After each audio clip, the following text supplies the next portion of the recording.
غربت دولت کے کم ہونے سے نہیں بلکہ خواہشات کے بڑھنے سے آتی ہے۔ میں جسمانی اور ذہنی صحت کے لیے روزہ رکھتا ہوں۔ جلد بازی کی سزا بھگتنے سے بہتر ہے کہ آرام سے ہر کام کریں۔ جب لوگ آپ کے بارے میں برا کہتے ہیں تو اس طرح جیو کہ کوئی بھی ان پر یقین نہ کرے۔ خوشی نیکی کرنے اور دوسروں کی مدد کرنے سے پیدا ہوتی ہے۔ کچھ نہ کرنا ہر انسان کی اچھی حالات کو تباہ کر دیتا ہے۔ والدین سے جھگڑا نہ کرو، خواہ تم حق پر کیوں نہ ہو۔ جوانی میں سچ کی تلاش کرو، کیونکہ اگر تم نے ایسا نہیں کیا تو وہ بعد میں تمہاری گرفت سے نکل جائے گا۔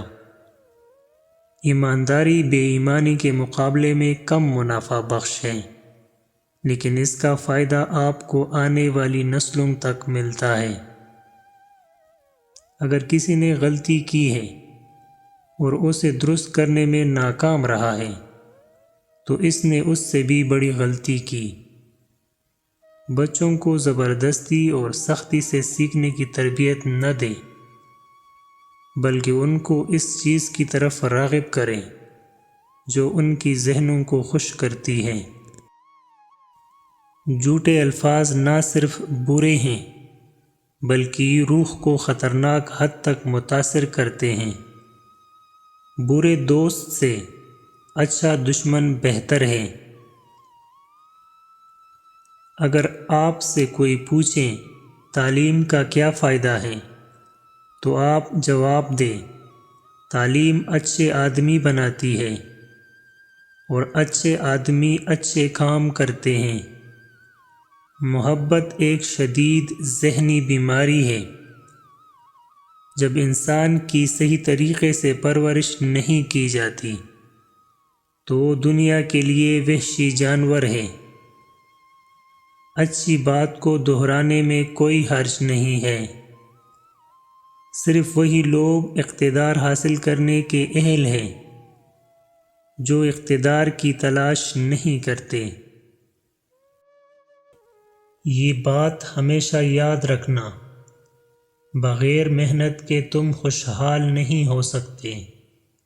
اگرچہ زمین اچھی ہو، تم بغیر کاشت کے فصل حاصل نہیں کر سکتے۔ سب کچھ بدل جاتا ہے، کچھ بھی باقی نہیں رہتا۔ جہالت تمام مشکلات کی جڑ ہے۔ صحیح سوال عام طور پر صحیح جواب دینے سے زیادہ اہم ہوتا ہے۔